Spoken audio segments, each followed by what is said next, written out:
Hi, everyone. And yes, you did not see that wrong. I did not put it backwards. I have gained 3.1 pounds. And I'm going to be honest with you, when I first saw it, I basically had a little tantrum and was really upset. And I had to tell myself to stop and breathe and think.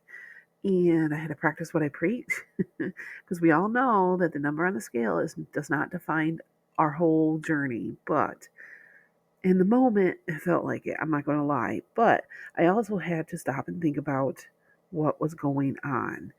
And I had to take a step back and say, okay, I looked over my what I ate for the week, and it's like there's nothing different here.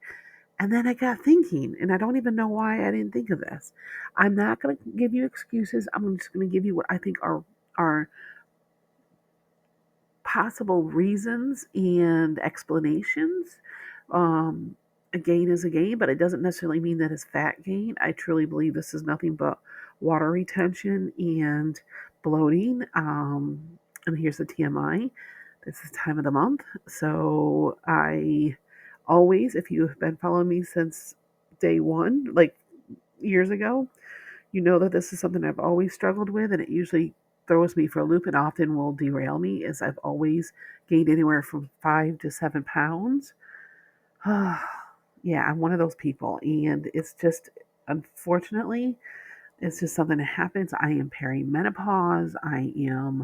Yeah. So I'm not trying to come up with excuses, but there are reasons for things, and this is what I believe is a reason. That this is just a theory or just a maybe. We'll find out next week because I am not going to binge. I'm just going to continue to do what I'm doing. And what I'm going to change is I'm going to get the water in. I am no more excuses. I have been really bad about water. I've talked about this forever now. And I know I do better when I drink more water. So and plus, I'm no longer going to be afraid to use water add-ins because for so long, people and just everybody's like, don't add a lot of add-ins and blah blah blah, and this chemical and that chemical, and I'm over all that. When I stopped listening to the noise and started listening to people who actually know their nutrition and knows about these things, I'm going to listen to them. And they've all say the same thing. Sometimes you have to weigh the good with the bad. And if putting something in your drink like an add in that some people see is all chemical and oh my gosh, it's the devil. But if it's going to get your water in, it's water I mean, hydration is so much more important than, you know, I'm not saying obviously water is the best, just plain water, but let's face it, I'm not drinking enough of it. So I am going to start adding add-ins to my drinks because that really truly helps me get my water in. And it'll be fun to try the new flavors and different types and different kinds. And I'm just not going to be afraid of it anymore because this is the way I look at it. And it was explained to me, which made perfect sense, is the way I'm at right now is not healthy anyway. So whether I add add-ins to try to help get the water in to help lose the weight, what's the difference? What I mean, I don't know if I want you to set it that way, but I think you understand what I'm saying.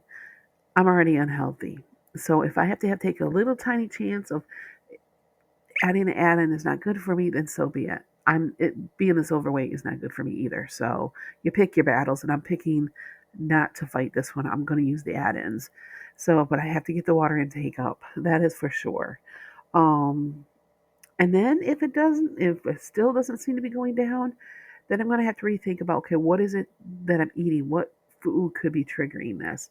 The one thing I do have a little concern with is I know I use a lot of cottage. Well, I don't use a lot of cottage cheese, but I do have cottage cheese.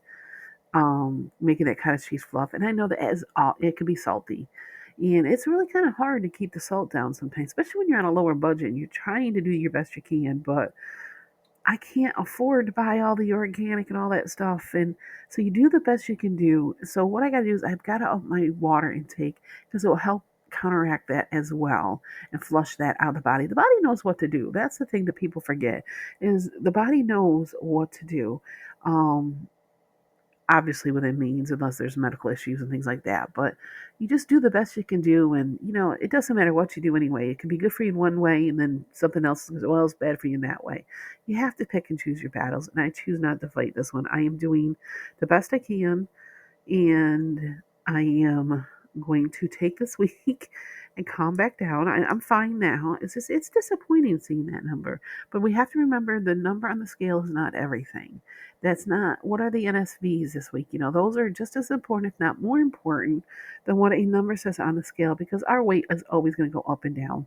It's never going to stay the same. So it's not linear. It's not it ebbs and flows and all that stuff. So we can't just focus just on the number on the scale because there's so many different factors that could be causing that number to go up, and it doesn't mean that you gained fat.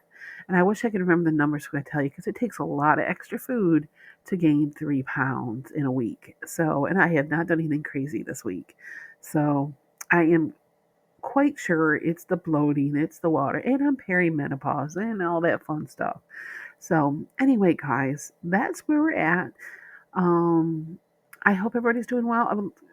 Leave me a comment. How you doing? How are things going? If you are on a journey as well, or just how's things going in life. I would love to see some comments in on my videos, so I know that you're there. But anyway, I will talk to you again soon, and have a really, really great day. And I'll talk to you in the next one. Bye bye.